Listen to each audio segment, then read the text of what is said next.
Lesson 7.5, Using Proportional Relationships.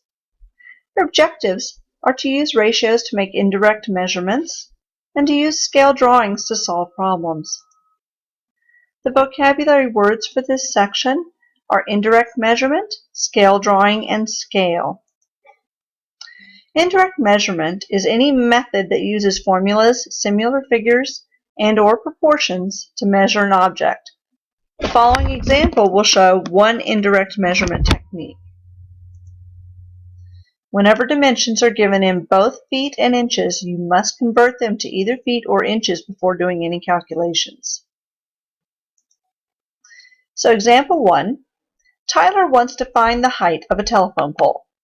He measured the pole's shadow and his own shadow, then made a diagram.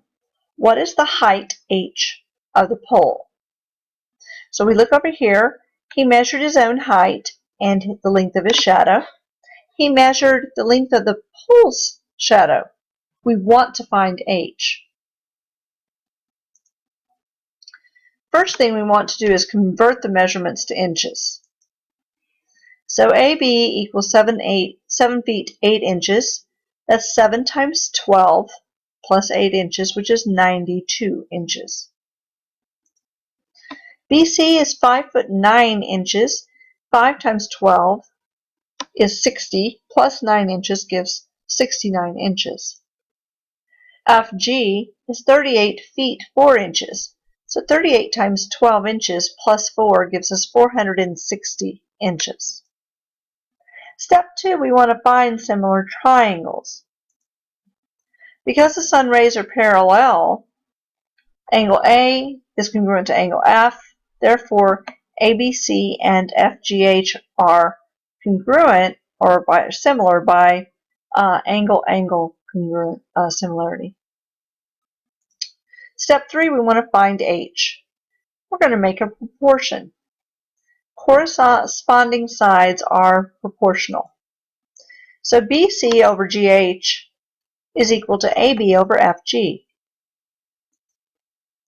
If we substitute in the values for BC, H for GH, and then for AB and for FG, we have 69 over H is equal to 92 over 460. Using the cross product property, we have 92H equals 69 times 460. If we simplify and divide by 92 on both sides, we get that H is 345. The height H of the pole is 345 inches or 28 feet 9 inches. A scale drawing represents an object that is smaller than or larger than its actual size. The drawing scale is the ratio of any length in the drawing to the corresponding actual length. For example, on a map with a scale of 1 centimeter to 1,500 meters, 1 centimeter on the map represents 1,500 meters in actual distance. Remember that a proportion can compare measurements that have different units. So you need to make them the same units before you actually calculate the answer. Let's look at an example about solving for dimensions. On a Wisconsin road map, Kristen measured a distance of 11 1/8 inches from Madison to Wausau. The scale of this map is 1 inch for every 13 miles. What is the actual distance between Madison and Wausau to the nearest mile? To find the actual distance, x, write a proportion. We're going to compare the map distance to the actual distance. So 11 1/8 over x, the total distance between them, equals 1 over 13, because for every inch we have 13 miles. Use the cross products property, and you have 1x equals 11 1/8 times 13. And we simplify, and we get that x is approximately 145. The actual distance is 145 miles to the nearest mile.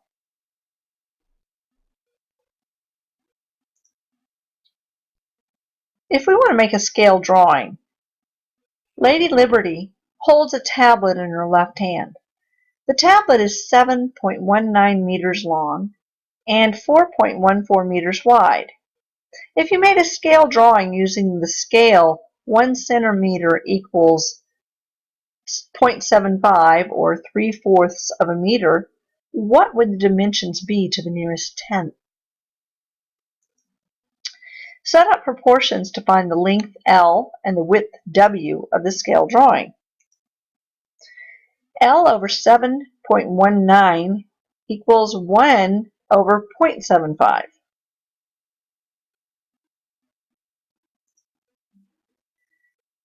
Using the cross product property, 0.75L equals 7.19.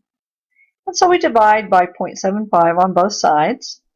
And L is approximately 9.6 centimeters.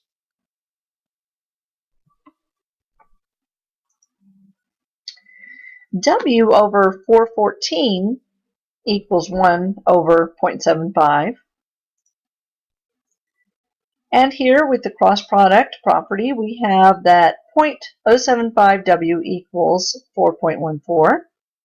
If we divide by 0.75, we get that the width is about 5.5 centimeters.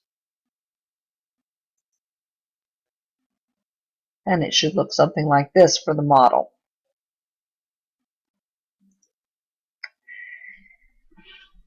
Similar triangles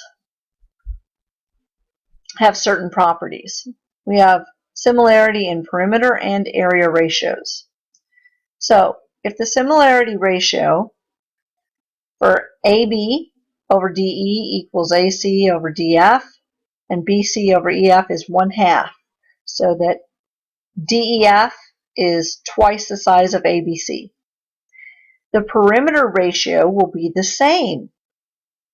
If we add up the sides, we get 12 over 24, which is still 1/2. The area, which would be 1/2 the base times the height, so here it would be 6 because 3 times 4 is 12. Half of that is 6. 6 times 8 is 48. Half of 48 would be 24. So we'd get 1/4. This is the same as the similarity ratio squared. From this, we get the theorem 751, the proportional perimeters and areas theorem. If the similarity ratio of two similar figures is A over B, then the ratio of their perimeters is A over B, and the ratio of their areas is A squared over B squared, or the quantity A over B squared.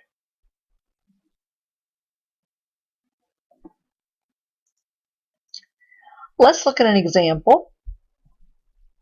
Given that triangle LMN to QRT, find the perimeter and area of QRS. So these are similar. So we're looking at some sort of ratio. The similarity ratio of LMN to QRS is 13 over 9.1. We take these two sides and make a proportion. LMN comes first, as it's listed first, and then QRS. By the proportional perimeters and areas theorem, the ratio of the triangle's perimeters is also 13 over 9.1. And the ratio of the triangle's areas is 13 over 9.1 quantity squared.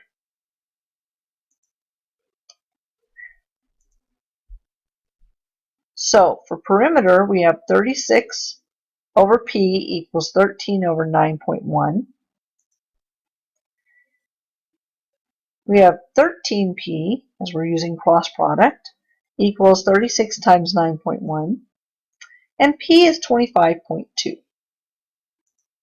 For the area, we have 60 over A, which equals 13 over 9.1 squared. So we have 13 squared A equals 9.1 squared times 60. And A is 29.4 centimeters squared. The perimeter of QRS is 25.2 centimeters and the area is 29.4 centimeters squared. Remember that when we have perimeter, which is like buying enough fence to put around a yard, it is simply the unit that you're looking at, in this case centimeters. It could be meters, it could be feet, but it's just that unit. If we want area, we have to think about length and width, 2 dimensions. So our unit will be squared. When we get to volume, you'll see that we're talking about length times width times the height of what something can hold, and you're going to have the unit to the third power, or cubic units. Now you try.